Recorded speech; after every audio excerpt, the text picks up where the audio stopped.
이선이 아버지의 병환 때문에 농장으로 돌아왔을 때 어머니는 비어있는 가장 좋은 거실 뒤쪽의 조그마한 방을 내주었다. 그는 여기에 책꽂이용 선반을 못질에 달았고 널빤지와 매트리스로 소파를 만들었으며 탁자 위에는 서류들을 펼쳐 놓았고 거칠게 바른 회벽에 에이브럼 링컨 대통령의 판화와 시인의 생각의 구절들이 적힌 달력을 걸어두었다.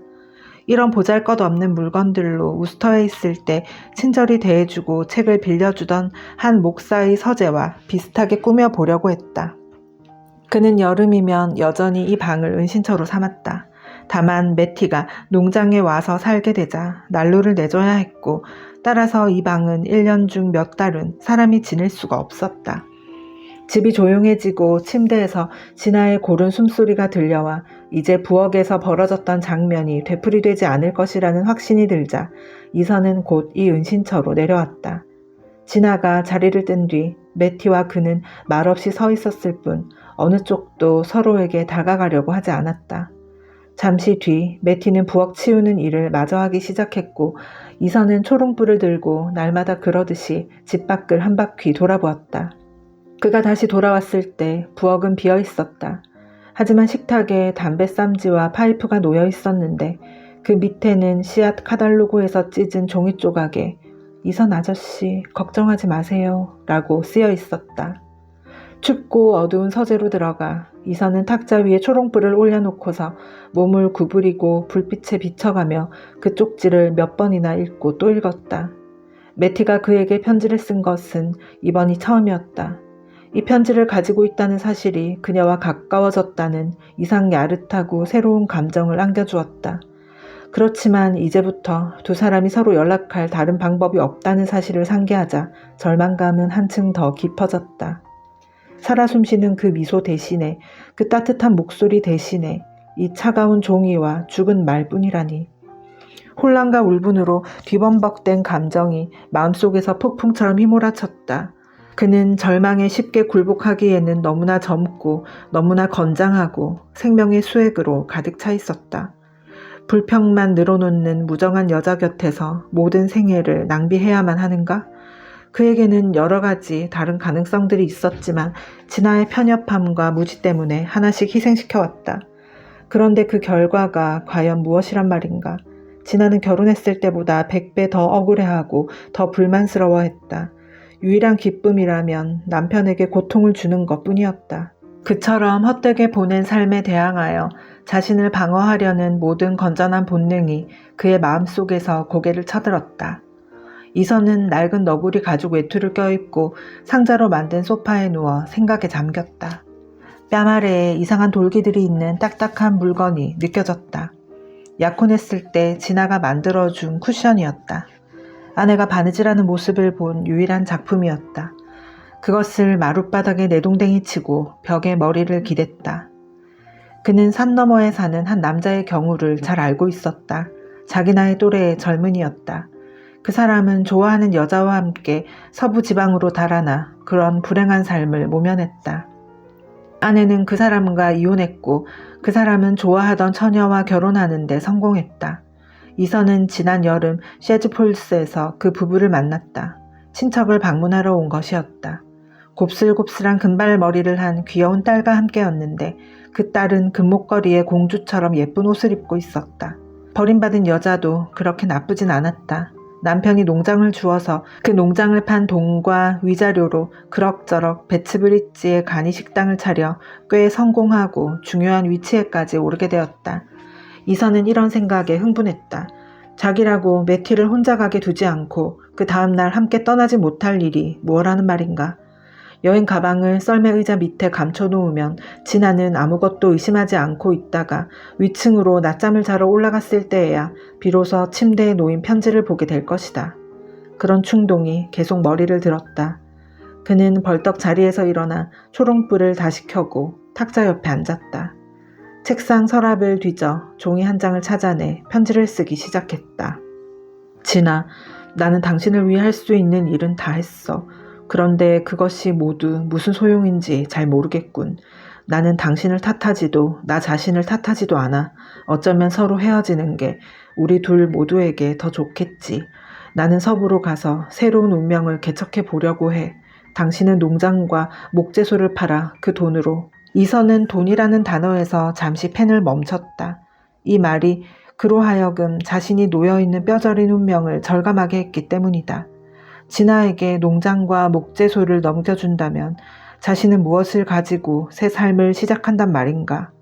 일단 서부 지방에 가기만 하면 틀림없이 직업은 구할 것이다. 혼자서 운명을 개척하는 데는 두려울 것이 없었다. 하지만 매티를 먹여 살려야 하는 경우에는 사정이 달라진다. 그리고 진아의 운명은 어찌 될까? 농장과 목재소는 받을 수 있는 최대 한도까지 저당이 잡혀 있다. 그럴성 쉽지 않지만 설령 구매자가 나타나더라도 팔아보았자 $1,000도 손에 넣지 못할 것이다. 매매가 이루어지는 동안 진아가 어떻게 농장을 꾸려나가지? 이때까지 가까스로 생계를 유지한 것은 그가 쉬지 않고 열심히 일하고 농장을 직접 관리했기 때문이다. 아내가 생각보다 건강하다 해도 이렇게 무거운 짐을 혼자 짊어지지는 못할 것이다. 글쎄, 어쩌면 아내는 친척들한테 돌아갈 수도 있고 또 그들이 어떻게 보살펴줄지 알아볼 수도 있을 것이다. 그게 바로 그녀가 매티에게 강요하고 있는 운명이었다. 그렇다면 그녀 자신이 이런 운명을 개척하도록 내버려 두어도 괜찮지 않을까? 진아가 그를 찾아내 이혼 소송을 제기하기 전까지 그가 어디에서든 아내에게 위자료를 지불할 충분한 돈을 벌 수 있을지도 모른다. 또 한 가지 대안은 근본적인 생계 대책도 없이 진아보다 훨씬 상황이 좋지 못한 매티를 혼자 떠나게 두는 것이다. 이선은 조금 전 종이를 찾느라 책상 서랍에 든 것들을 뒤죽박죽으로 만들어 놓았다. 다시 펜을 들었을 때 오래된 베츠브리지 이글이 눈에 띄었다. 광고면이 제일 위로 오도록 접혀 있었고 거기에 적힌 서부 지방 여행 운임 할인이라는 말이 눈길을 끌었다. 그는 램프를 좀 더 가까이 당겨 꼼꼼히 운임을 살펴보았다. 그러더니 신문을 손에서 떨어뜨리고 아직 마치지 않은 편지를 옆으로 밀어놓았다. 방금 전까지 그는 그녀와 같이 서부지방으로 간다면 어떻게 살아갈지를 생각했다. 지금은 그녀를 그곳까지 데려갈 여비조차 없다는 사실을 깨달았다. 돈을 꾼다는 것은 전혀 불가능한 일이었다.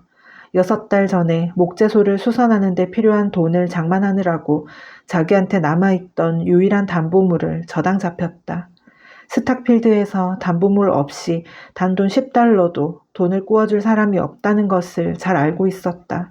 이 엄연한 현실이 마치 교도관이 죄수에게 수갑을 채우듯 그를 압박했다. 빠져나갈 길이라고는 정말 하나도 없었다. 평생 죄수와 다름없었다. 그리고 지금 한 줄기 빛마저 막 꺼져버리려고 했다. 이선은 천천히 소파에 기어 올라가 팔다리를 쭉 뻗고 누웠다. 팔다리가 어찌나 무거운지 다시는 움직이지 못할 것 같았다. 뜨거운 눈물이 목까지 차올라와 천천히 눈꺼풀 사이로 흘러내렸다. 누워있는 동안 맞은편의 창유리가 점점 밝아오면서 달빛을 받은 하늘을 어둠 위에 사각형으로 새겨놓았다. 구부러진 나뭇가지 하나가 거기에 가로로 걸쳐져 있었다. 여름날 저녁 그가 목재소에서 돌아올 때면 매티가 종종 앉아있던 그 사과나무 가지였다.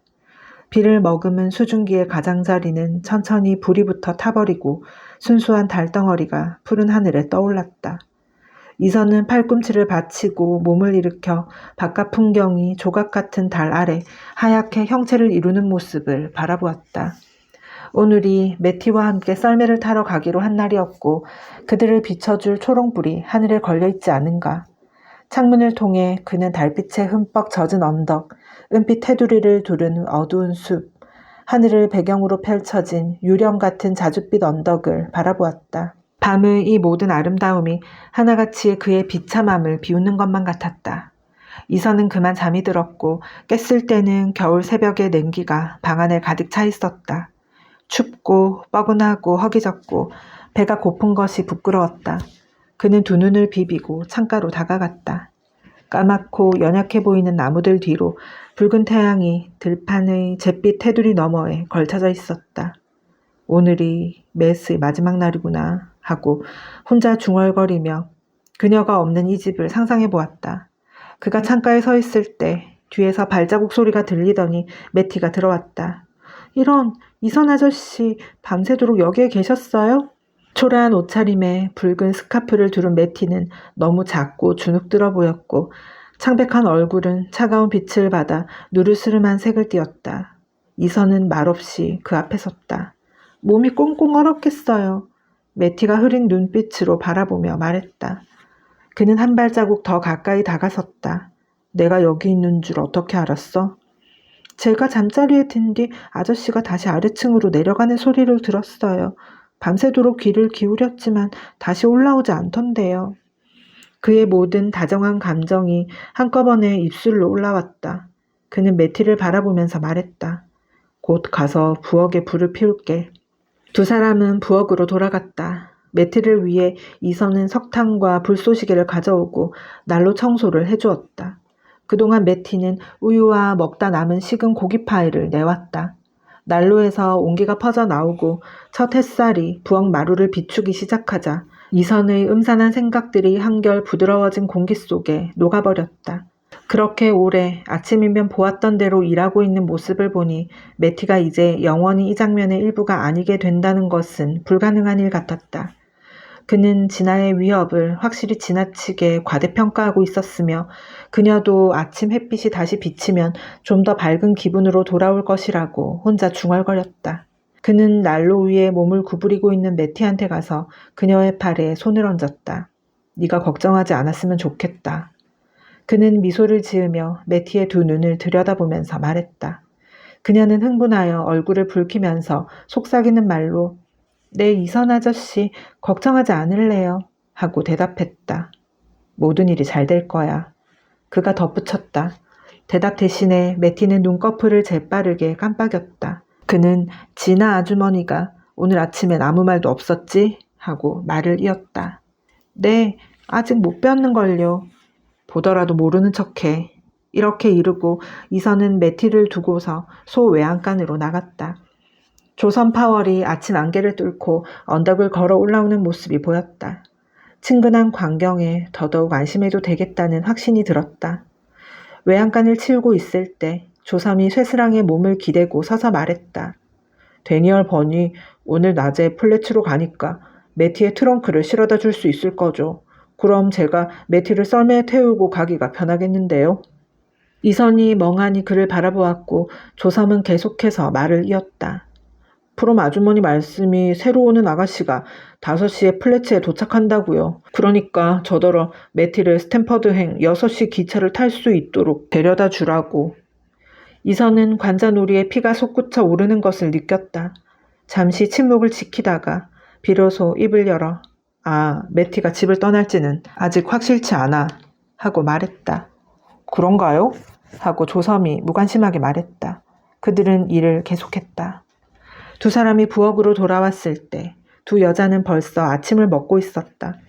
평소와 달리 진아의 태도는 날렵하고 활기에 넘쳤다.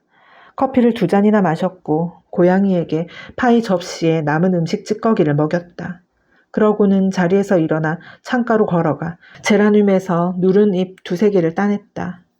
마사이모는 시든 잎이라곤 하나 없이 잘도 키우셨는데 보살피지 않으면 이렇게 시들어버려 하고 진아는 생각에 잠긴 듯 말했다. 그러더니 조섬에게 고개를 돌리고 물었다. 데니얼 번이 몇 시에 온다고 했죠? 일꾼은 주저하는 시선으로 이선을 바라보았다. 그는 정오쯤 해서 온다고 했는데요 하고 대답했다. 진아는 매트를 향했다. 네 트렁크는 썰매에 싣기엔 너무 무거워서 데니얼 번이 와서 플래츠까지 갖다 줄 거다.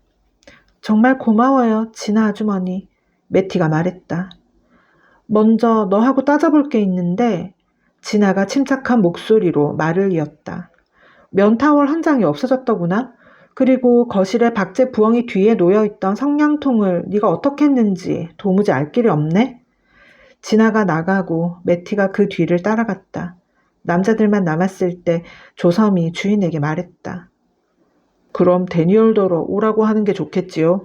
이선은 집 주위와 헛간에서 늘 하던 대로 아침 일을 끝마쳤다.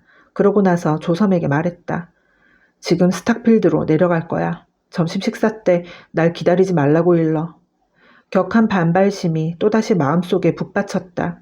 맑은 정신에는 도저히 믿기 어려워 보이던 일이 실제로 일어났다. 그는 매티가 추방당하는 장면을 무력하게 지켜봐야 하는 구경꾼으로 전락했다. 마을로 걸어가는 동안 마음속에서는 여러 충동이 서로 얽혀 다투었다.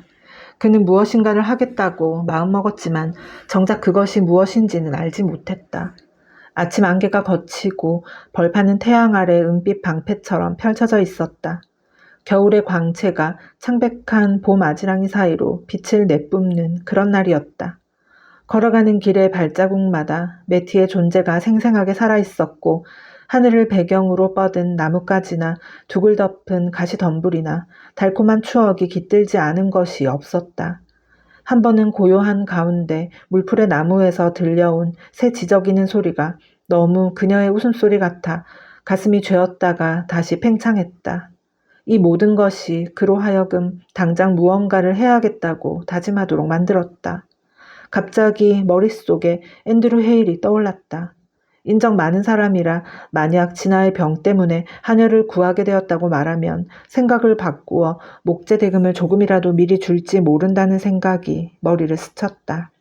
헤일은 그의 처지를 잘 알기 때문에 자존심을 크게 다치지 않고 다시 한번 호소해볼 만하다. 더구나 가슴속에 온갖 감정이 용솟음치는 마당에 자존심이 무슨 소용이란 말인가. 이 계획은 생각할수록 더욱 희망적으로 보였다. 만약 헤일 부일만 움직일 수 있다면 일이 성공하는 데는 문제가 없었다. 그리고 $50를 호주머니에 넣기만 하면 그 무엇도 그를 매티와 떼어놓을 수 없었다. 첫 번째 목표는 헤일이 일하러 나가기 전에 스탁필드에 도착하는 것이었다. 이선은 이 목수가 저 아래 코베리 도로에 일이 있고 따라서 아침 일찍이 집을 나서리라는 것을 잘 알았다. 마음이 급해지면서 이선의 큰 걸음이 한층 더 빨라졌다. 그가 스쿨하우스 힐에 이르렀을 때 멀리 헤일의 썰매가 보였다. 그 썰매를 놓치지 않으려고 바삐 걸었다. 그런데 좀 더 가까이 다가가 보니 목수의 막내 아들이 썰매를 몰았고 그 옆에 안경을 쓰고 꼿꼿이 서 있는 큰 누에고치처럼 보이던 이는 헤일 부인이었다. 이선은 썰매를 멈추라고 손짓했다. 헤일 부인이 앞으로 몸을 숙였다. 멋진 주름이 인자한 느낌을 주며 반짝거렸다. 바깥 양반 말이죠? 그럼요. 네, 집에 가면 만날 수 있어요. 오늘 오전엔 일하러 가지 않아요. 아침에 깨더니 허리가 조금 아프다고 하더라고. 방금 키더 의사 영감에 고약을 붙여주고 난로가에 바짝 앉혀놓고 나오는 길이에요. 이선에게 어머니 같은 자애로운 미소를 지으면서 부인은 몸을 구부리고 말을 이었다. 방금 바깥 양반한테서 진아가 베츠 브리지에 새로운 의사를 보러 갔단 말을 들었어요. 진아가 또 그렇게 몸이 아프다니 참 안 됐어요. 그 의사가 뭔가 도움을 줄 수 있으면 얼마나 좋을까.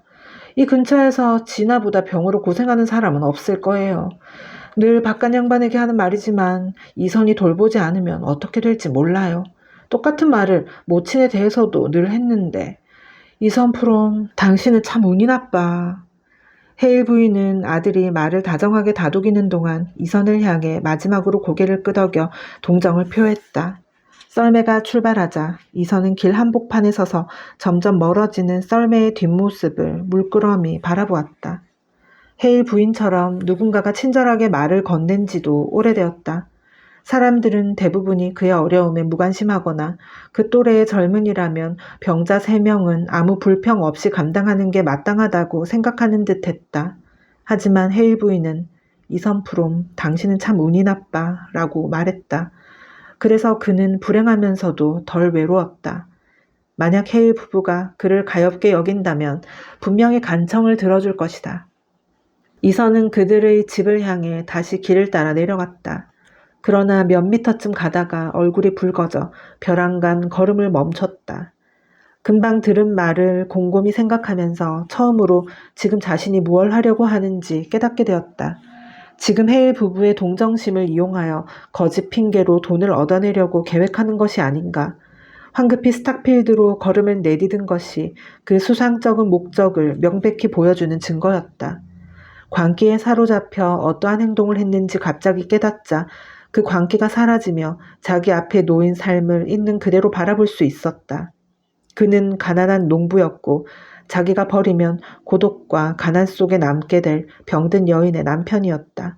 설령 아내를 버릴 배짱이 있더라도 그를 동정하는 인정 많은 두 사람을 속이지 않고서는 그렇게 할 수 없었다. 그는 발길을 돌려 천천히 농장으로 돌아왔다. 부엌문에는 데니얼 번이 우람한 잿빛 말 꽁무니에 매단 썰매에 앉아 있었다. 말은 앞발로 눈을 차며 기다란 머리를 이리저리 불안하게 흔들어댔다. 이선이 부엌에 들어가니 아내가 난로 옆에 앉아 있었다. 머리에 쇼를 두르고 신장병과 치료법이라는 책을 읽고 있었다. 이선이 며칠 전 우편 요금을 추가로 물어야 했던 그 책이었다. 진아는 그가 들어설 때 고개를 들어 쳐다보지도 움직이지도 않았다. 조금 뒤 이선은 매티는 어딨지? 하고 물었다. 그녀는 책장에서 눈을 떼지 않은 채 트렁크를 끌어내리고 있겠죠. 하고 대답했다. 그는 화가 머리끝까지 치밀어 올랐다. 트렁크를 끌어내리고 있다고? 혼자서? 조선 파월은 숲에 가 있고 데니얼 번은 말을 혼자 둘 수 없대요. 진아가 대답했다. 아내의 말을 끝까지 듣지 않고 그는 부엌을 나와 계단을 올라갔다. 매티의 방문은 굳게 닫혀 있었다. 잠시 층계참에서 머뭇거리다가 낮은 목소리로 맷 하고 불렀다. 그런데 아무 대답이 없자 문고리를 잡아당겼다. 이선은 지난 초여름에 비가 새는 처마를 고치러 왔을 때를 빼고는 지금껏 한 번도 이 방에 들어온 일이 없었다. 하지만 그 방의 물건이 어떤 모습을 하고 있는지 하나하나 정확히 기억했다. 붉은 천과 흰 천을 잇대어 만든 누비이불이 덮인 좁다란 침대, 옷장 위에 예쁜 바늘꽂이, 그 위쪽 녹슨 사진틀에 끼워진 매티 어머니의 확대 사진과 그 뒤쪽에 물감을 들인 풀 한 다발. 지금은 이런 것들과 그녀의 존재를 추억하게 할 만한 다른 물건들이 모두 사라지고 방 안은 매티가 도착하던 날 진아가 안내하던 때와 마찬가지로 쓸쓸하고 허전해 보였다. 마루 한복판에 트렁크가 놓였고 나들이 옷을 입은 매티가 문을 등지고 얼굴을 두 손에 파묻은 채 트렁크 위에 앉아 있었다. 흐느껴 우느라 이선이 부르는 소리를 듣지 못했다. 이선이 등 뒤에 가까이 다가가서 어깨에 손을 얹을 때까지도 그의 발소리를 듣지 못했다. 맷, 이런, 안 돼, 맷. 매티는 벌떡 일어나 눈물 젖은 얼굴을 들어 그를 바라보았다. 이선 아저씨를 다시는 못 보는 줄 알았어요. 그는 두 팔로 매티를 꼭 껴안았다. 그리고 떨리는 손으로 매티의 앞이마에 흘러내린 머리카락을 매만졌다. 날 다시 못 만나다니 그게 무슨 소리야. 매티는 흐느끼며 말했다. 조선 말이 아저씨가 점심 식사 때 기다리지 말라고 했다면서요. 그래서 제 생각에는 내가 그냥 가서 돌아오지 않을 것으로 생각했단 말이야. 그는 정색하며 그녀를 대신해 말했다. 그녀는 아무 대답 없이 그에게 매달렸고 그는 그녀의 머리카락에 입술을 댔다. 그 머리카락은 따뜻한 비탈에 돋은 이끼처럼 부드러우면서 탄력이 있었으며 새톱밥이 햇볕 속에서 희미한 나무 향기를 내뿜는 것 같았다. 진아가 아래층에서 부르는 소리가 문틈으로 들려왔다. 데니얼 번이 그러는데 자기한테 트렁크를 부탁하고 싶으면 빨리 서두르란다.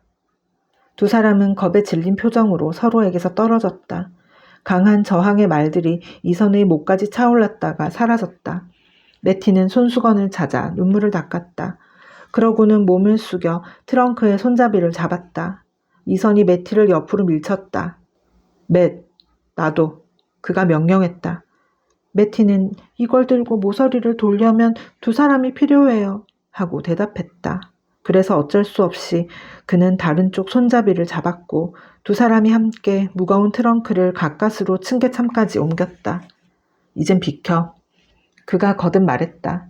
그러고 나서 트렁크를 어깨에 메고 계단을 내려와 복도를 지나 부엌으로 갔다. 난로 옆 자기 의자에 앉아있던 진아는 그가 지나가는데도 읽고 있던 책에서 고개를 들지 않았다.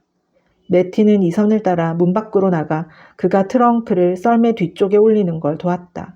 그런 다음 두 사람은 문간에 나란히 서서 데니얼 번이 안다라는 말을 몰아 썰매를 달리는 모습을 바라보았다. 이선은 자기 가슴이 밧줄에 묶여있고 어떤 보이지 않는 손이 시시각각으로 바짝 조이는 것 같았다. 2번이나 입을 열어 매티에게 뭔가 말하려고 했지만 좀처럼 소리가 되어 나오지 않았다. 마침내 돌아서서 집 안으로 다시 들어가려고 할 때야 비로소 그녀를 붙들었다. 맷, 내가 데려다 줄게. 그가 속삭였다. 진아 아주머니는 제가 조섬하고 가기를 바랄 거예요. 매티가 중얼거렸다. 내가 데려다 줄 거야. 그가 거듭 말했다. 매티는 아무 대답도 하지 않고 부엌으로 들어갔다. 점심때 이선은 도저히 먹을 수가 없었다. 눈을 들면 시선은 진아의 수척한 얼굴에 멈췄다. 굳게 담은 그녀의 입술 양끝이 떨리면서 미소로 바뀌는 것 같았다. 날씨가 풀려서 기분이 좋다며 잘 먹었고 다른 때는 조선 파월의 식욕을 모른 척 했으면서 오늘은 2번이나 그에게 콩요리를 권했다. 식사가 끝나자 매티는 평상시처럼 식탁을 치우고 설거지를 했다. 진아는 고양이에게 먹이를 준 다음 난로 옆 흔들의자로 돌아갔다. 그리고 항상 맨 나중까지 미적대던 조선 파월이 마지못해 의자를 뒤로 밀치고 문을 향해 발길을 옮겼다. 그는 문지방에서 돌아서더니 이선에게 물었다. 매티를 데리러 언제 올지? 이선은 창문 근처에 서서 기계적으로 담뱃대에 담배를 담으며 매티가 이리저리 왔다 갔다 하는 모습을 바라보았다. 그는 자네는 올 필요 없어. 내가 직접 데려다 줄 테니까. 하고 대답했다. 고개를 외면한 매티의 뺨에 홍조가 떠올랐고 진아가 갑자기 고개를 드는 것이 보였다. 여보, 난 당신이 오늘 오후에 집에 있으면 좋겠어. 아내가 말했다. 조섬이 매티를 데려다 줄 수 있잖아? 매티가 애원하듯 쳐다보았지만 그는 짧게 내가 직접 매티를 데려다 줄 거야. 하고 거듭 말했다. 진아는 똑같은 차분한 어조로 말을 이었다. 당신은 집에 남아 그 여자애가 오기 전에 매티가 쓰던 방의 난로를 손봐야지. 지금 한 달째 연기가 잘 빠지지 않아. 이선의 목소리가 분노에 차서 높아졌다. 매티가 쓸 수 있었다면 새로 오는 애도 쓸 수 있겠지. 그의 말이 자기는 늘 커다란 난로를 놓은 집에 있었다는데 진아가 변함없이 무덤덤한 어조로 나지막하게 대꾸했다. 그럼 그 앤 그 집에 그냥 남아있는 편이 좋았을 걸 그랬네. 이선이 내뱉듯이 말했다. 그리고 매티에게 고개를 돌리며 퉁명스러운 목소리로 덧붙였다. 매티, 3시까지 준비해. 나도 코베리에 볼 일이 있으니까. 조선 파월이 마구간 쪽으로 향했고 이선은 화가 잔뜩 나서 그의 뒤를 따라 성큼성큼 걸어 내려갔다. 관자놀이에서 맥박이 고동쳤으며 두 눈은 뿌얘졌다. 어떤 힘이 그를 지휘하는지 어떤 손과 발이 그 명령을 수행하는지 모른 채 일을 끝마쳤다. 밤색 말을 끌어내 썰매의 앞채 사이로 뒷걸음쳐 세웠을 때에야 비로소 자신이 무얼 하고 있는지 다시 한번 의식하게 되었다. 말머리에 굴레를 씌우고 썰매 앞채에 밧줄을 감는 동안 플래츠에 아내의 조카를 마중 나가기 위해 썰매를 준비하던 날이 떠올랐다. 겨우 1년 전으로 대기의 봄날 같은 기운이 감도는 그런 따스한 오후였다. 밤색말이 그때와 똑같은 크고 동그란 눈을 굴리면서 그의 손바닥에 코를 비벼댔다. 그동안의 모든 날들이 하나하나 떠올라 그의 앞에 있는 듯했다. 이선은 곰가죽을 썰매에 훌렁 던지고 자리에 돌아가서 집 앞으로 말을 몰았다. 부엌에 들어갔을 때 텅 비어 있었지만 문가에 매티의 가방과 숄이 놓여 있었다. 그는 계단 밑으로 가서 귀를 기울여 보았다. 위층에서는 아무 소리도 들려오지 않았다. 그런데 곧 비워둔 서재에서 누군가가 움직이는 소리가 들리는 듯했다. 문을 밀어 열어보니 모자를 쓰고 재킷을 입은 매티가 그에게 등을 돌린 채 책상 옆에 서 있었다. 그가 가까이 다가가자 매티는 깜짝 놀라 재빨리 고개를 돌리며 말했다. 시간이 되었어요? 매티, 여기서 뭘 하고 있는 거야? 그가 물었다. 매티는 수줍어하면서 그를 쳐다보았다. 방을 둘러보고 있었어요. 그뿐이에요. 그녀가 머뭇거리는 미소를 지으며 대답했다. 두 사람은 말없이 부엌으로 돌아왔고 이선은 그녀의 가방과 숄을 집어들었다. 진아는 어디 있지? 그가 물었다. 아주머니는 점심 식사 후에 곧장 위층으로 올라갔어요. 몸이 다시 쿡쿡 쑤신다면서 방해하지 말라고 했어요. 너에게 잘 가라는 말도 없던? 네, 그 말밖엔 없었어요. 부엌을 천천히 둘러본 이선은 이제 몇 시간 뒤면 혼자 이곳으로 돌아오겠구나 하고 전율을 느끼며 혼잣말을 했다. 그러자 비현실적인 느낌이 다시 엄습해왔다. 매티가 여기 자기 앞에 마지막으로 서 있다는 사실이 믿기지 않았다. 자, 그럼. 그는 문을 열고 가방을 썰매에 실으며 쾌활하다 싶게 말했다. 자리에 뛰어 올라가 앉은 그는 매티가 자기 옆에 미끄러지듯 앉자 몸을 구부려 담요를 둘러주었다. 자, 그럼 가자. 그가 외치며 말고삐를 흔들자 밤생말은 조용히 무거운 걸음으로 언덕을 내려갔다. 맷, 이제 우리는 신나게 썰매를 탈 시간이 많아. 이선은 털가죽 밑을 더듬어 그녀의 손을 자기 손 안에 꼭 쥐며 소리쳤다. 날씨가 몹시 추운 날 스탁필드의 술집에 들러 한잔한 것처럼 얼굴이 화끈거리고 정신이 아찔했다. 정문에서 이선은 스탁필드를 향하지 않고 오른쪽으로 말머리를 돌려 배츠브리지 길 쪽으로 올라갔다. 매티는 조금도 놀라는 기색 없이 잠자코 앉았다가 조금 뒤에서야 섀도폰드로 돌아가는 거예요? 하고 물었다. 이선은 웃으며 난 네가 알 줄 알았어 하고 대답했다. 매티는 곰 가죽 아래로 좀 더 가까이 다가앉았다. 그래서 이선이 외투 소매 옆으로 고개를 돌려도 그녀의 콧잔등과 바람에 흩날려 물결치는 갈색 머리카락만 보일 뿐이었다. 두 사람은 창백한 태양 아래에서 반짝이는 들판 사이로 천천히 길을 따라 올라갔다. 그러고 나서 전나무와 낙엽송이 늘어선 작은 길을 따라 오른쪽으로 꺾었다. 그들 앞쪽에 저 멀리 검은 반점 같은 살림으로 얼룩진 언덕들이 하늘을 등지고서 둥글고 하얀 곡선을 그리며 물 흐르듯 펼쳐졌다. 작은 길은 오후의 햇빛 아래 나무 줄기가 붉은색으로 바뀌고 눈 위에 연푸른 그림자를 던지는 소나무 숲으로 이어졌다. 그 숲으로 들어갔을 때 산들바람이 그치고 따스한 정적이 떨어지는 솔잎과 함께 나뭇가지에 내려앉는 듯했다. 여기서는 눈이 더없이 깨끗해 숲에 사는 짐승들의 조그만 발자취도 그 위에 복잡한 레이스 모양을 남겼고 그 표면에 붙은 푸르스름한 솔방울들은 무슨 청동 장식처럼 서 있었다. 이선은 소나무들이 좀 더 넓게 자리 잡은 숲에 이를 때까지 조용히 말을 몰았다. 그러고 나서 말을 세우고 매티가 썰매에서 내리는 것을 도와주었다. 두 사람은 향기로운 나무 그루터기 사이를 지나갔고 발 밑에서는 눈이 바삭바삭 부서졌다. 마침내 가파른 비탈 사이로 양쪽에 수목이 무성한 조그마한 연못에 다다랐다. 얼어붙은 표면을 가로질러 반대쪽 강둑에는 석양을 등지고 솟은 언덕 하나가 원추형의 그림자를 길게 늘어뜨리고 있었다. 여기서 이 연못의 이름이 생겨났다.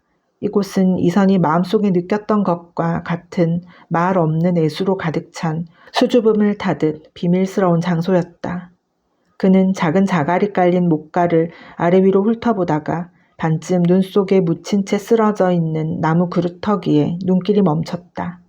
우리가 소풍 때 앉아있던 곳이야. 하고 그가 매티의 기억을 일깨워 주었다. 이선이 말하는 소풍은 두 사람이 같이 한 몇 안 되는 여가 가운데 하나인 교회 소풍이었다. 지난 여름 긴긴 오후에 이 외딴 곳을 유쾌한 소동으로 채웠던 그 소풍 말이다. 매티가 같이 가자고 부탁했는데 그는 거절했었다. 그러고는 해질 무렵 산에서 벌목을 하고 내려오다가 그만 뒤처진 친구들한테 붙잡혀서 이 연못가에 있는 사람들한테로 끌려왔다. 이곳에서는 챙이 넓은 모자 아래 얼굴이 나무 딸기처럼 반짝거리는 매티가 짓궂은 청년들한테 둘러싸여 모닥불에 커피를 끓이는 중이었다. 초라한 옷을 입고 매티한테 다가가면서 느끼던 수줍음, 그때 빛나던 매티의 얼굴, 여러 사람을 뚫고서 찻잔을 들고 그에게로 오던 매티의 모습이 떠올랐다. 두 사람은 잠시 연못가에 쓰러진 통나무 위에 앉아 있었고 그러다 매티가 그 목걸이를 잃어버려 청년들을 시켜 찾게 했다. 이끼 속에서 그것을 찾아낸 사람은 이선이었다.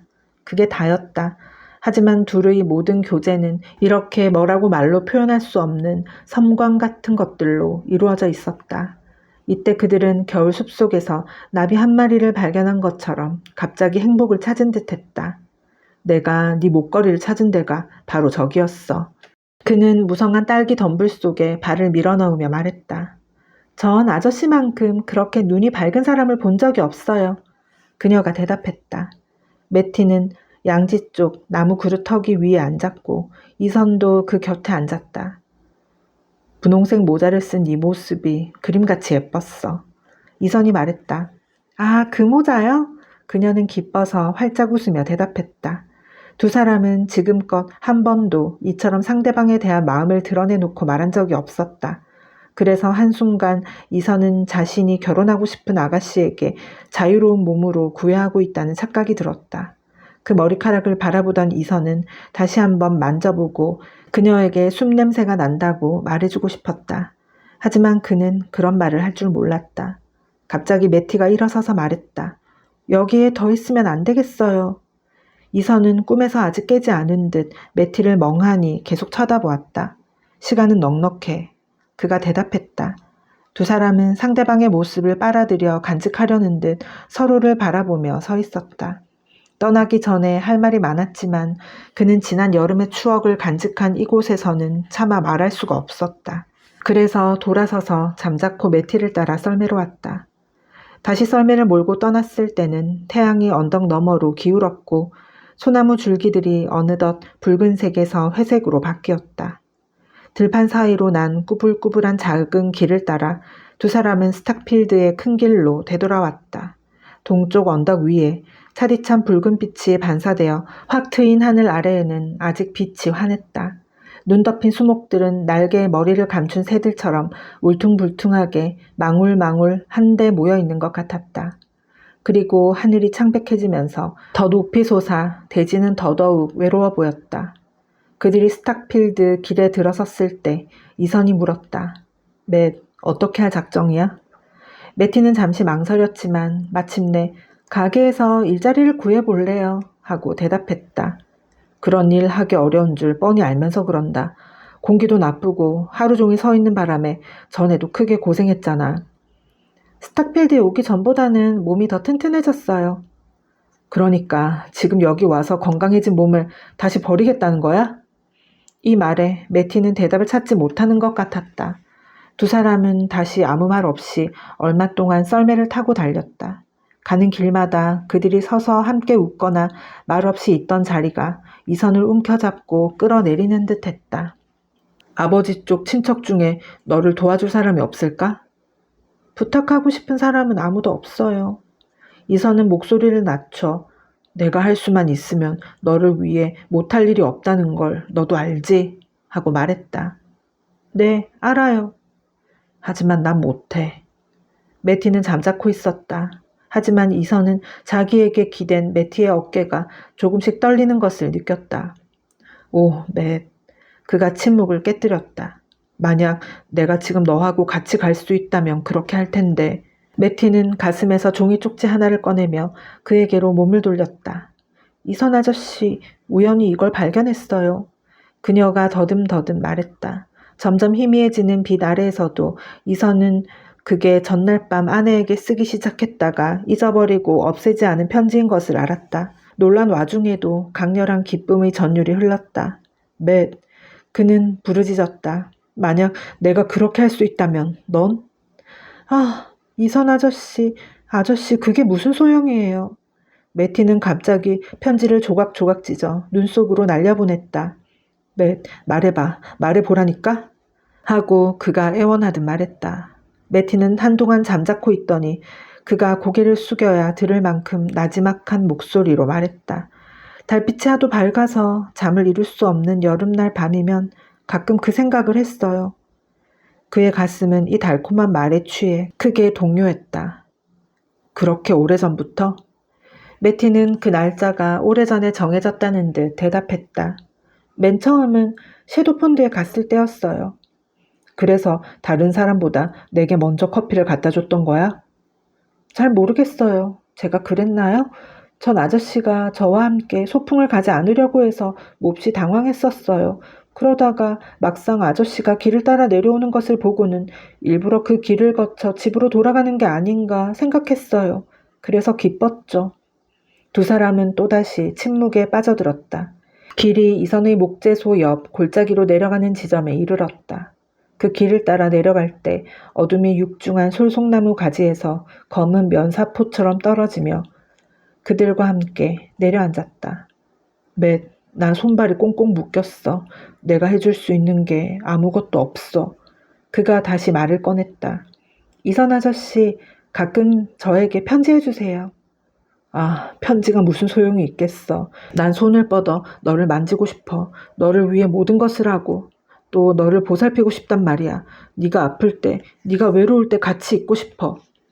아저씨는 제가 잘 지낼 거라는 생각 말고 다른 생각은 절대 하지 마세요. 그럼 내가 필요 없다는 말이야? 결혼할 생각인 거지? 참, 이선 아저씨도. 그녀가 소리쳤다.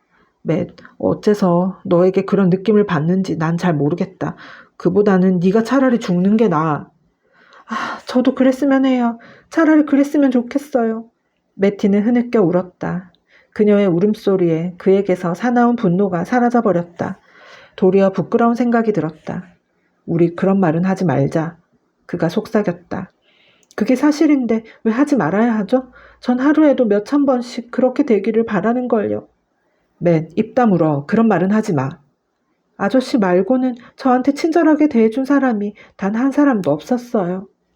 그런 말도 하지 마. 너를 위해 손가락 하나 까딱할 수 없는 나야. 그래요. 하지만 사실인걸요. 두 사람은 스쿨하우스 힐 꼭대기에 이르렀고 스탁필드는 그들 아래로 황혼 속에 누워 있었다. 작은 썰매 하나가 마을에서 이 길을 달려 올라와서는 유쾌한 방울소리를 울리며 그들을 지나쳤다. 두 사람은 몸을 펴고 굳어진 얼굴로 앞을 바라보았다. 한 길을 따라 집 앞에서 불빛이 비치기 시작했다. 여기저기 사람들이 문으로 들어가고 있었다. 이선은 채찍을 들어 빠른 걸음으로 걷도록 밤생말을 재촉했다. 마을 끝에 이르렀을 때 아이들 소리가 들려왔다. 한 무리의 남자애들이 썰매를 뒤로 하고 교회 앞 공터를 가로질러 흩어지고 있었다. 하루 이틀이면 이제 애들이 썰매 타는 것도 끝일 거야. 이선이 온화한 하늘을 올려다보면서 말했다.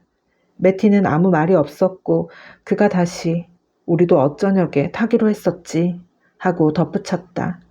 그녀는 여전히 아무런 말을 하지 않았다. 그들의 비참한 마지막 시간을 잘 보내고 싶은 막연한 기대감에 자극받아 이선이 천천히 말을 이었다. 지난 겨울에 함께 썰매를 타본 게 단 한 번밖에는 없으니 이상하지 않아? 제가 마을에 내려오는 일이 드물었으니까요. 매티가 대답했다. 참 그렇지. 이선이 말했다. 그들은 코베리 도로의 꼭대기에 이르렀다. 교회의 희뿌연 불빛과 반엄내 전나무의 검은 커튼 사이로 비탈길이 썰매 하나 없이 그들 앞에 쭉 뻗어 있었다. 어떤 이상 야릇한 충동을 느낀 이선이 말했다. 지금 내가 너를 썰매에 태워 내려가면 어때? 그녀는 억지로 웃었다. 아니, 그럴 시간이 없잖아요. 시간은 얼마든지 있어. 자. 지금 그의 유일한 바람은 플래츠를 향해 말머리를 돌리는 시간을 늦추는 것뿐이었다. 하지만 그 아가씨가 매티가 머뭇머뭇 말했다. 그 아가씨가 정거장에서 기다릴 텐데요. 뭐 기다리라고 하지. 그 아가씨가 기다리지 않으면 네가 기다려야 하잖아. 자, 어서. 그의 목소리에 실린 권위에 매티는 굴복한 것 같았다. 이선이 먼저 뛰어내렸고 그녀는 그의 도움을 받아 썰매에서 내렸다. 그러면서 조금 망설이는 기색으로 하지만 어디에도 썰매가 보이지 않는데요? 하고 말했다. 아니 있어. 바로 저 전나무 밑에 말이야. 이선은 생각에 잠긴 듯 머리를 떨어뜨리고 길가에 우두커니 서 있는 밤색 말에게 곰 가죽을 덮어주었다. 그러고 나서 매티의 손을 잡고 썰매가 있는 곳으로 데려갔다. 매티는 순순히 자리를 잡고 앉았고 그가 그 뒤에 바짝 다가앉았다. 너무 가까이 앉은 탓에 매티의 머리카락이 그의 이마를 스쳤다. 맷, 준비됐지? 이선은 그들 사이에 넓은 도로가 가로놓인 것처럼 크게 소리쳤다. 매티는 그에게 머리를 돌리고는 너무 캄캄해요. 앞을 잘 볼 수 있겠어요? 하고 물었다. 이선은 코웃음을 쳤다. 난 이 길을 눈을 감고도 내려갈 수 있어. 그러자 매티가 그의 배짱이 마음에 든다는 듯 따라 웃었다. 그럼에도 그는 잠시 가만히 앉아서 눈을 크게 뜨고 긴 언덕을 내려다보았다. 저녁 시간 가운데서도 가장 착각을 일으키기 쉬운 시간이었다. 하늘에서 내려오는 마지막 빛이 점점 다가오는 밤과 흐릿하게 합쳐지기 때문에 경계표와 거리를 잘못 판단하게 만드는 그런 시간이었던 것이다. 자, 그가 부르짖었다. 썰매는 껑충 뛰어오르며 출발했다. 그들은 으스름을 뚫고 날아올라 아래로 내려갈수록 더 부드럽게 속도를 높였다. 동굴 같은 밤이 아래에 펼쳐지고 공기는 풍금 소리를 내며 스쳐갔다. 매티는 손가락 하나 까딱하지 않고 가만히 앉아 있었다. 하지만 커다란 느릅나무가 치명적인 팔꿈치를 내밀고 있는 언덕 기슭의 구비에 이르렀을 때 그는 매티가 조금 더 가까이 몸을 움츠리는 것이 아닌가 생각했다. 맷, 겁내지 마. 그곳을 지나 두 번째 비탈을 내려갈 때 그가 의기양양하게 소리쳤다. 비탈길을 지나 평평한 땅에 이르러 썰매의 속력이 줄어들기 시작하자 매티의 입가에서 기뻐하는 웃음이 작게 흘러나오는 소리가 들렸다. 두 사람은 썰매에서 뛰어내려 언덕을 다시 올라가기 시작했다. 이선은 한 손으로 썰매를 끌고 다른 손으로 매티의 팔을 잡았다. 저 느릅나무로 돌진하니 겁이 나지? 그는 어린애 같은 미소를 지으며 물었다. 아저씨만 같이 있으면 전혀 겁나지 않는다고 말했잖아요. 그녀가 대답했다. 날아갈 듯한 이상한 행복감에 좀처럼 없는 호기가 발동했다. 그렇지만 여기는 위험한 곳이야. 조금만 비껴났어도 우린 다시는 올라오지 못했을 거야. 하지만 나는 머리카락만큼 정확하게 거리를 가늠할 수가 있지. 언제나 그럴 수 있단 말씀이야. 매티는 전 아저씨가 제일 정확한 눈을 갖고 있다고 늘 말했죠. 하고 중얼거렸다. 별이 뜨지 않은 가운데 황혼과 함께 깊은 정적이 내려앉았다. 그들은 말 없이 서로 기대고 있었다. 그러나 한 발자국 한 발자국 올라갈 때마다 이선은 혼잣말처럼 말했다. 이번이 매티와 같이 걷는 마지막 시간이로구나. 두 사람은 천천히 언덕 꼭대기까지 올라갔다. 그들이 교회와 나란히 섰을 때 그는 매티를 향해 머리를 숙이고 물었다. 피곤해? 그러자 매티는 가쁘게 숨을 몰아쉬면서 멋졌어요 하고 대답했다. 이선은 매티의 팔짱을 끼고 노르웨이 전나무가 있는 곳으로 향했다. 이건 분명히 네드 헤일의 썰매일 거야. 어쨌든 이걸 발견했던 자리에 놓아두도록 하지. 그는 썰매를 반업내 문간까지 끌고 가 울타리에 기대어 놓았다. 몸을 일으켰을 때 문득 매티가 어둠 속에 아주 가까이 있는 것을 느꼈다. 여기가 네드와 루스가 서로 입을 맞춘 데인가요? 매티가 숨을 죽이며 속삭이고는 두 팔을 벌려 그를 껴안았다. 매티의 입술이 그의 입술을 찾아 그의 얼굴을 훑었다. 그는 갑작스러운 행동에 넋을 잃고 그녀를 꼭 안았다. 안녕히 계세요. 안녕히 계세요.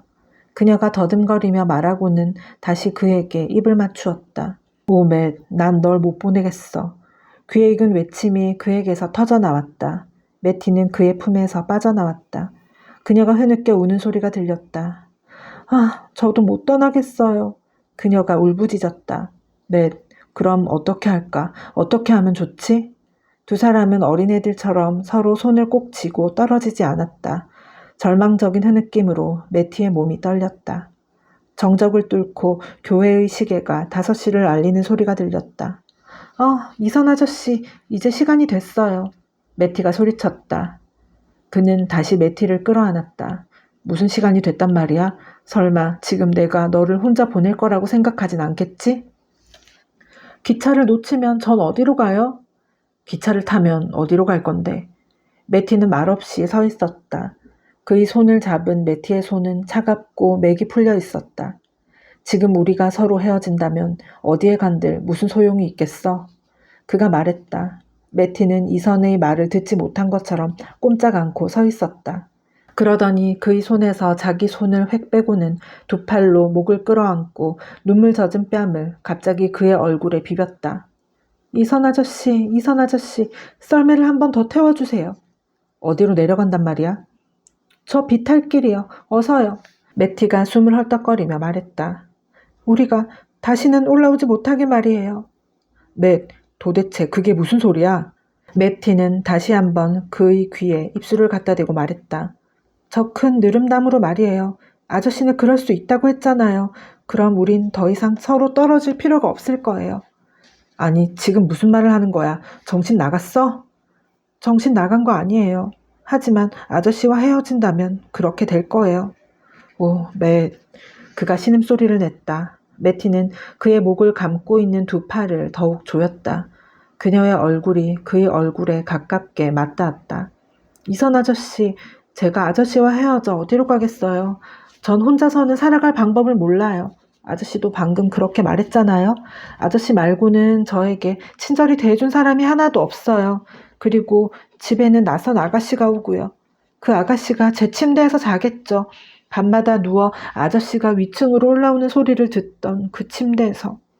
이 말에 이선의 심장은 갈기갈기 찢어지는 것만 같았다. 그와 동시에 자기가 돌아가야 할 집이 매일 밤 올라가야 할 층계와 위층에서 자기를 기다릴 여자의 끔찍한 모습이 눈앞에 떠올랐다. 그리고 달콤한 매티의 고백, 자신에게 일어난 일이 매티에게도 일어났다는 사실을 마침내 깨닫게 되자 그 걷잡을 수 없는 놀라움 때문에 집에 두고 온 다른 광경이 한층 더 끔찍하게 느껴지고 다른 삶으로 돌아가는 것이 견디기 힘들어졌다. 짧은 흐느낌 사이로 매티가 애원하는 소리가 들려왔지만 이선은 더 이상 그녀가 무슨 말을 하는지 알아들을 수 없었다. 매티의 모자는 뒤로 젖혀졌고 그는 매티의 머리카락을 쓰다듬고 있었다. 그는 겨울 씨앗이 그러하듯 그 촉감이 자신의 손바닥에서 잠자도록 간직하고 싶었다. 그는 다시 한번 매티의 입술을 찾아냈고 그래서 그들은 장렬하는 8월의 태양 아래 그 연못가에 있는 것 같았다. 그러나 그의 뺨이 닿았을 때 매티의 뺨은 차가웠고 눈물로 뒤범벅이었다. 밤하늘 아래 플래츠로 가는 길이 보였고 귓가에 선로를 따라 달리는 기차의 기적 소리가 들렸다. 전나무들이 어둠과 적막으로 그들을 둘러쌌다. 땅속의 관 안에 나란히 드러누워 있는 것 같았다. 아마 이런 느낌일 거야. 하고 그는 혼자 중얼거렸다. 그러고 다시 그 다음엔 아무런 고통도 느끼지 않겠지? 하고 중얼거렸다. 갑자기 길 건너편에서 늙은 밤색 말이 조그맣게 우는 소리가 들려왔다. 그는 생각했다. 말이 왜 저녁을 주지 않나 궁금해하는구나. 어서요. 매티가 그의 손을 잡아당기며 속삭였다. 매티의 음울한 맹렬함이 그를 압박했다. 그녀는 운명의 사자가 사람의 모습으로 나타난 듯했다. 전나무 그늘에서 탁 트인 투명한 황혼 속으로 나올 때 이선은 마치 밤새처럼 눈을 깜빡거리며 썰매를 끌어냈다. 그들 아래쪽으로 펼쳐진 비탈길에는 그림자 하나 보이지 않았다. 스탁필드 사람들은 모두 저녁 식탁에 앉아 있었고 교회 앞 공터를 지나가는 사람은 아무도 없었다. 해빙을 알리는 듯 구름으로 뒤덮인 하늘이 여름 폭풍우가 쏟아지기 직전처럼 낮게 드리워 있었다. 두 눈을 크게 부릅뜨고 어스름 속을 바라보았다. 눈은 보통 때보다 날카롭지 못하고 잘 보이지 않았다. 이선이 썰매 위에 앉자 매티가 곧바로 그 앞에 자리를 잡았다. 매티의 모자가 눈 속에 떨어져 그의 입술이 그녀의 머리카락에 닿았다. 썰매가 앞으로 미끄러지지 않도록 그는 다리를 쭉 뻗고 발 뒤꿈치를 길바닥에 댄 다음 두 손으로 매티의 머리를 뒤로 젖혔다. 그러더니 갑자기 다시 일어섰다. 일어나봐. 그가 명령했다. 늘 주의를 기울이던 말투였지만 매티는 자리에서 몸을 웅크리고는 아니에요. 하고 날카롭게 되풀이해 말했다. 일어나라니까? 왜요? 내가 앞에 앉겠어. 안 돼요, 안 돼. 앞에서 어떻게 조종해요? 그럴 필요 없어. 길을 따라갈 거니까. 마치 밤이 엿듣는 것처럼 두 사람은 목소리를 죽이고 조그마한 목소리로 속삭였다. 일어나, 어서 일어나라니까. 그가 매티를 재촉했다. 하지만 매티는 계속해서 왜 앞에 앉으려는 거예요? 하고 되풀이해 말했다. 왜냐하면 네가 나를 안고 있는 걸 느끼고 싶으니까. 그는 말을 더듬거리며 매티를 끌어 일으켰다. 매티는 그의 대답이 만족스러웠거나 아니면 단호한 그의 목소리에 굴복한 듯했다. 이선은 몸을 숙이고 손을 더듬어 어둠 속에서 자신보다 앞서 탔던 사람들이 만들어 놓은 유리처럼 반들거리는 길을 찾아 그 가장자리 사이에 조심스럽게 썰매를 놓았다. 매티는 이선이 썰매 앞쪽에 다리를 꼬고 자리를 잡는 동안 기다렸다. 그런 다음 재빨리 그의 등 뒤에 웅크리고 앉아 두 팔로 그를 꼭 껴안았다. 목에 닿는 그녀의 숨결에 그는 다시 한번 몸을 떨고 뛰어오르다시피 자리에서 일어났다. 하지만 순간적으로 다른 선택지가 뇌리를 스쳤다. 그녀의 말이 옳았다. 이 길이 서로 헤어지는 것보다 나았다. 그는 몸을 뒤로 젖히고 그녀의 입술을 자기 입술로 끌어당겼다. 두 사람이 막 출발하려는 순간 밤색 말의 울음소리가 다시 들려왔다. 귀에 익은 간절한 부름. 그리고 이 소리가 불러오는 혼란스러운 이미지들이 그를 따라 첫 번째 코스까지 내려왔다. 반쯤 내려가자 가파른 내리막길이었다가 오르막이었고 그 다음에는 또다시 현기증 나는 긴 내리막이었다. 이 길을 날개 돋은 듯 달릴 때 스탁필드가 공간의 한 점처럼 한없이 아래로 떨어지며 그들은 멀리 구름 낀 밤하늘 속으로 날아오르는 듯 했다. 이때 그 큰 느릅나무가 눈앞에 불쑥 나타나 굽은 길에서 두 사람을 기다리고 있었다. 그는 이를 악물고 되뇌었다. 우린 할 수 있어. 난 알아. 우리가 할 수 있다는 걸. 두 사람이 나무를 향해 질주하는 순간 매티는 두 팔에 더욱 힘을 주었다. 그녀의 피가 그의 혈관 속을 흐르는 것 같았다. 썰매가 한두 번 두 사람 밑에서 살짝 벗어났다. 이선은 몸을 비스듬히 숙여 썰매를 계속 느릅나무 쪽으로 향하게 하면서 우린 할 수 있어 하고 거듭 중얼거렸다. 그녀가 한 몇 마디 말들이 그의 머리에서 흘러나와 눈앞의 허공에서 춤을 추었다. 큰 나무가 점점 크게 그리고 가까이 다가왔다. 두 사람이 나무를 향해 돌진하는 순간 그는 생각했다. 저 나무가 우릴 기다리고 있어. 저 나무도 아는 것 같군.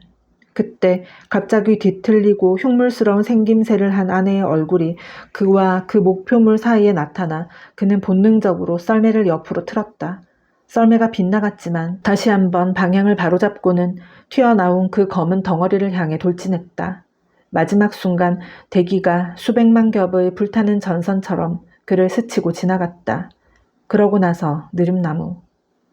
하늘에 여전히 구름이 짙게 깔려 있었지만 위를 쳐다보니 별 하나가 보였다. 그는 그 별이 천랑성일까 아니면 하며 어렴풋하나마 별을 헤아리려고 했다. 그러다 너무 피곤해져 무거운 눈꺼풀을 닫고 잠을 청해 보려고 했다.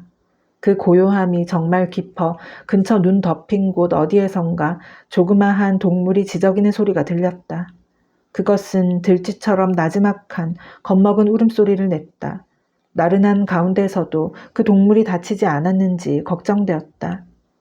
다음 순간 그는 그것이 고통을 겪고 있음에 틀림없다고 느꼈다. 그 고통이 극심해 신비스럽게도 그것이 그의 몸을 관통하는 느낌이었다. 소리 나는 쪽으로 몸을 움직여 눈 위로 왼팔을 뻗었지만 헛수고였다. 그리고 지금은 그 지저귀는 소리가 들린다기보다 손에 만져지는 느낌이었다. 부드럽고 탄력 있는 그 물체는 그의 손바닥 밑에 있는 것 같았다. 그 동물이 고통을 겪는다는 생각에 그는 견딜 수가 없었다. 몸을 일으키려고 애썼지만 바위나 어떤 거대한 덩어리가 몸을 짓누르고 있는지 뜻대로 되지 않았다. 그렇지만 혹시 그 조그마한 동물을 잡아 도와줄 수 있을지 모른다고 생각하며 계속 왼손으로 조심스럽게 더듬었다. 그러다 갑자기 손에 닿은 부드러운 물체가 매티의 머리카락이고 자기 손이 그녀의 얼굴에 놓여 있다는 것을 깨달았다. 이선은 간신히 무릎으로 몸을 일으켰고 그가 움직일 때마다 엄청난 무게가 함께 움직였다. 그는 계속해서 매티의 얼굴을 어루만졌다. 작게 지저귀는 소리가 그녀의 입술에서 흘러나오는 느낌이었다. 그는 얼굴을 그녀의 얼굴에 가까이 숙이고 입에 귀를 갖다 댔다. 어둠 속에서 그녀가 눈을 뜨는 것이 보였고 그의 이름을 부르는 소리가 들렸다. 오, 맷, 난 우리가 성공했다고 생각했어. 그가 신음소리를 내며 말했다. 저 멀리 언덕 위에서 밤색말이 울고 있었다. 그는 생각했다. 말에게 여물을 줘야 할 텐데. 에필로그. 내가 프롬 내 부엌으로 들어가니 투덜거리는 단조로운 목소리가 그쳤습니다. 거기에 앉아있는 두 여자 중에 누가 불평을 늘어놓은 사람인지 알 수 없었죠. 나의 등장에 두 여자 중 하나가 키가 크고 뼈가 앙상한 몸을 나를 맞이하기 위해서라기보다는 그저 프롬이 없어 늦어진 식사를 준비하기 위해 자리에서 일어났습니다. 사라사 실내복이 칠칠치 못하게 어깨에서 흘러내렸고 얼마 안 되는 희끗희끗한 머리카락은 넓은 앞 이마부터 뒤로 넘겨 부러진 핀으로 고정해 놓았더군요. 이 여자는 아무 표정이 없고 아무것도 비치지 않는 흐릿하고 불투명한 눈을 가지고 있었습니다. 얇은 입술은 얼굴과 마찬가지로 혈색이 없었습니다. 다른 여자는 몸집이 훨씬 작고 가냘팠습니다. 난로 옆 안락의자에 몸을 움츠리고 앉아 있었습니다. 내가 들어가자 재빨리 내 쪽으로 머리를 돌렸지만 몸은 조금도 머리를 따라 움직이지 않았죠. 머리카락은 옆에 있는 여자와 마찬가지로 반백에다 얼굴도 역시 혈색이 없고 시들었지만 호박색을 띠고 있었습니다. 거무스름한 그림자 때문에 콧등이 날카롭고 관자놀이가 움푹 팬 것처럼 보였어요. 볼품없는 옷 밑에서 몸은 무기력하게 움직이지 않았습니다. 검은 눈동자는 척추병 환자에게서 가끔 볼 수 있는 마녀의 눈동자처럼 빛났습니다. 시골이라고 하지만 부엌은 초라해 보였습니다. 검은 눈동자를 가진 여자의 시골 경매장에서 구입한 때 묻은 비싼 유물처럼 보이는 의자를 제외하면 가구는 모두 투박한 것들이었습니다. 소박한 사기 접시 3개와 주둥이가 떨어져 나간 우유병 하나가 칼자국이 많고 기름때가 낀 식탁 위에 놓여 있었죠. 밀집을 얹은 의자 2개, 페인트를 칠하지 않은 소나무 찬장이 초라하게 회벽에 기대어 있었습니다. 어우, 추워라. 불이 거의 꺼진 모양이네. 프롬은 나를 따라 들어오면서 변명하듯 주위를 둘러보며 말했습니다. 찬장 쪽으로 간 키 큰 여자는 우리 쪽을 쳐다보지도 않았습니다. 하지만 다른 여자는 쿠션을 댄 벽감에서 높고 가느다란 목소리로 불평을 늘어놓듯 대답했죠. 난로는 지금 막 피운걸요. 진 아주머니는 잠이 들었고 얼마나 오래 자는지 아주머니를 깨워 난로를 살펴보게 하기 전에 전 그만 얼어 죽는 줄 알았다니까요.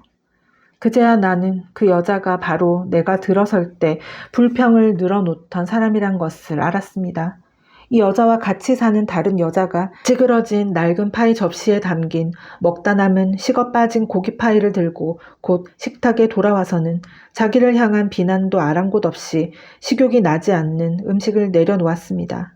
프롬은 여자가 다가오자 머뭇거리며 그 앞에 섰습니다. 그러고는 나를 쳐다보며 말했습니다. 이 사람이 내 아내 진아예요.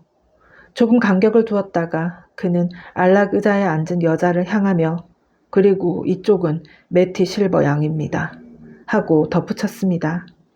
친절한 헤일 부인은 내가 플래츠에서 길을 잃고 눈더미에 파묻혀버린 것으로 생각했습니다. 그래서 이튿날 아침에 내가 무사히 돌아온 것을 보고 얼마나 기뻐하던지 내 위험 덕분에 더욱 부인의 총애를 받게 된 느낌마저 들었습니다. 이손 프롬의 늙은 말이 최악의 겨울 눈보라를 뚫고 코베리 정션으로 나를 태워다 주고 또 데려왔다는 말을 듣고 헤일 부인과 그 어머니 반원 부인은 꽤 놀라워했습니다. 말 주인이 날 데려가 자기 집에서 하룻밤 재웠다는 말을 듣고는 더더욱 놀랐죠. 두 부인의 의아한 감탄 아래 나는 프롬 내에서 하룻밤을 지내며 내가 어떤 인상을 받았는지 알고 싶어하는 은밀한 호기심을 느꼈습니다. 그들의 침묵을 깨트리는 가장 좋은 방법은 그들로 하여금 내 침묵을 뚫고 들어오게 하는 것임을 직감했어요. 그래서 나는 당연하다는 투로 대단한 환대를 받았고 프롬이 지금보다 행복하던 시절 글 쓰는 방, 즉 서재로 꾸민 것 같은 아래층 방에 잠자리를 마련해 주더라고 말하는 정도에 그쳤습니다. 그래요. 헤일 부인은 생각에 잠긴 듯 말했습니다. 이런 눈보라라면 그이가 당신을 자기 집으로 데려갈 수밖에 없다고 느꼈겠죠. 하지만 이선 씨에게는 힘든 일이었을 거예요. 20년 넘게 낯선 사람이 그 집에 발을 들여놓은 건 당신이 유일해요. 그 사람은 자존심이 대단한 사람이라 심지어 가장 오랜 친구라도 자기 집에 오는 것을 좋아하지 않아요. 나와 의사를 빼놓고는 이제 어느 누구도 그 집을 찾는 사람이 없죠. 요즘도 그 집에 가세요? 내가 용기를 내어 물었습니다. 그 불행한 일이 일어난 뒤엔 자주 갔어요. 내가 처음 결혼했을 때죠. 그런데 얼마 뒤 우리를 만나는 게 그이들한테는 더 괴로운 일일 거란 생각이 들었죠. 그 다음엔 이 일 저 일이 생기고 또 내 걱정거리까지. 하지만 대체로 새해 전후해서 그리고 여름에 한 번씩은 그 집에 가요. 다만 늘 이선 씨가 어디 가고 집에 없는 날을 택하려고 하죠. 그 집엔 두 여자가 우두커니 앉아있는 모습을 보는 것만도 괴로워요. 그런데 그 사람이 그 초라한 집을 둘러볼 때 그 얼굴은 정말이지 기가 막힐 노릇이라. 알다시피 난 그 어머니 시절부터, 그러니까 그이들이 사고를 당하기 전부터 그 집을 기억하죠. 그 즈음 나이 든 반원 부인은 벌써 잠자리에 들었고 그 딸과 나는 저녁을 먹은 뒤 마미단을 깔아놓은 단출하고 조용한 객실에 단 둘이 앉아 있었습니다. 헤일 부인은 내 추측이 얼마나 근거가 있는지 보려는 듯 나를 슬쩍 쳐다보았죠. 나는 부인이 지금까지 침묵을 지키고 있었다면 그것은 자기 혼자 보았던 무언가를 알아야 할 사람을 몇 해를 두고 기다려왔기 때문이라고 짐작했습니다. 나에 대한 헤일 부인의 믿음에 충분한 힘이 실리기를 기다린 뒤 나는 말했습니다. 네, 그래요. 세 사람이 함께 우두커니 앉아있는 모습을 보니 꽤 가슴이 아팠습니다. 부인은 인자해 보이는 이마를 찡그리며 괴로운 표정을 지었습니다. 처음부터 그야말로 끔찍했죠. 그들을 이리로 옮겨왔을 때 난 이 집에 있었어요. 사람들은 매티 실버를 당신이 지금 머무는 방에 눕혔어요. 매티와 난 아주 친했고 그녀가 이듬해 봄에 내 결혼 들러리를 서주기로 했었죠. 매티가 조금 정신이 들자 그 곁에서 밤새 같이 지냈어요. 사람들이 매티에게 진정제를 주었어요. 매티는 아침이 될 때까지 아무것도 모르다가 갑자기 제정신으로 돌아왔죠. 그 커다란 눈으로 나를 똑바로 쳐다보고 말했어요. 내가 왜 이런 얘기를 전부 당신에게 하고 있는지 모르겠네요. 헤일 부인은 감정이 북받쳐 제대로 말을 잇지 못했습니다. 부인은 안경을 벗어 김을 닦아내고는 떨리는 손으로 다시 안경을 썼습니다. 소문이 퍼진 건 그 이튿날이었죠. 부인이 계속 말했습니다. 진아 부인이 새로 고용한 아가씨가 오기로 되어 있어 매티를 서둘러서 내보냈다고요. 여기 사람들은 매티와 이선 씨가 기차를 타러 플래츠로 가고 있어야 할 시간에 도대체 왜 그날 밤 썰매를 타고 있었는지 잘 알지 못했죠. 진아 부인이 무슨 생각을 했는지는 나도 전혀 몰랐어요. 지금까지도 알 수가 없는 노릇이죠. 하기야 진아 부인의 생각을 아는 사람은 아무도 없어요. 어쨌든 사고 소식을 듣고 곧장 달려와서는 이선 씨를 데려다 놓은 목사님 집에서 같이 머물렀어요. 그리고 의사들이 매티를 옮겨도 괜찮다고 하자마자 사람을 보내 농장으로 다시 데려갔죠. 그때부터 쭉 그 여자가 집에 있었습니까? 헤일 부인은 그곳밖엔 아무데도 갈 곳이 없었으니까요. 하고 짤막하게 대답했습니다. 나는 가엾은 사람들이 겪는 참담한 고통을 생각하고 가슴이 미어지는 듯 했습니다. 그래요. 거기서 쭉 살았어요. 헤일 부인은 계속 말을 이었습니다. 진아 부인이 할 수 있는 한 정성껏 매티를 보살피고 이선 씨를 돌보았어요. 진아 부인이 얼마나 아팠는지를 생각하면 그건 기적이었죠. 하느님의 은총으로 자리에서 털고 일어난 것 같았어요. 치료를 아주 포기한 건 아니었죠. 진아 부인도 내내 병치레를 했으니까요. 다만 20년 넘게 두 사람을 보살펴줄 만큼 근력이 세졌어요. 그 사고가 일어나기 전에는 자기 한 몸도 보살필 수 없다고 생각했지만 말이죠. 헤일 부인은 잠깐 말을 멈췄습니다. 나는 부인의 이야기가 불러일으킨 환상에 빠져 잠자코 있었습니다. 그러다가 그들 모두에게 다 끔찍한 일이군요 하고 중얼거렸습니다. 그래요. 꽤 끔찍해요. 그이들은 모두 마음이 넉넉한 사람들이 아니죠. 사고가 나기 전에 매티는 그랬었지만요. 매티보다 더 마음이 너그러운 사람은 본 일이 없어요. 그런데 너무 고생을 했어요. 사람들이 매티더러 심술구져졌다고 할 때마다 난 늘 이렇게 말하죠. 그리고 진아 부인으로 말하자면 언제나 시무룩했어요. 매티를 잘 참아주지 않았다는 말은 아니고요. 내 눈으로 똑똑히 보았으니까요. 하지만 가끔씩 두 사람이 서로 말다툼을 해요. 그럴 때 이선 씨의 얼굴을 보면 마음이 아파요. 그 모습을 볼 때면 누구보다도 가장 괴로운 사람은 이선 씨가 아닌가 생각하죠. 어쨌든 진아 부인은 아니에요. 괴로워할 시간이 없으니까요. 그래도 가엾어요. 헤일 부인은 한숨을 지으면서 말을 멈췄습니다. 세 사람이 저 부엌에 갇혀 있다는 게 말이에요. 여름철 날씨 좋은 날이면 매티를 객실로 옮기거나 뒤뜰에 옮겨 내놓아요. 이건 비교적 쉬운 일이죠. 겨울이 오면 불 피울 일을 생각해야 해요. 프롬 집안은 여윳돈이라고는 한 푼도 없어요. 헤일 부인은 오랜 짐을 벗었다는 듯 이제 더 이상 할 말이 없다는 듯 길게 숨을 내쉬었습니다. 하지만 불현듯 이야기를 끝내버리고 싶은 충동에 사로잡혔죠. 헬 부인은 다시 안경을 벗고 구슬 장식을 한 식탁보를 가로질러 내 쪽으로 몸을 기댄 채 나지막한 목소리로 말을 이었습니다. 그 사고가 일어난 지 일주일쯤 되던 어느 날인가 사람들은 모두 매티가 살아나지 못하리라고 생각했어요. 글쎄요, 어쩌면 살아있는 게 더 끔찍한 일이죠. 한 번은 우리 목사님한테 대놓고 그런 말을 한 적이 있어요. 그랬더니 목사님이 깜짝 놀라시던걸요. 목사님은 매티가 처음 정신이 돌아오던 그날 아침에 나와 같이 계시지 않았거든요.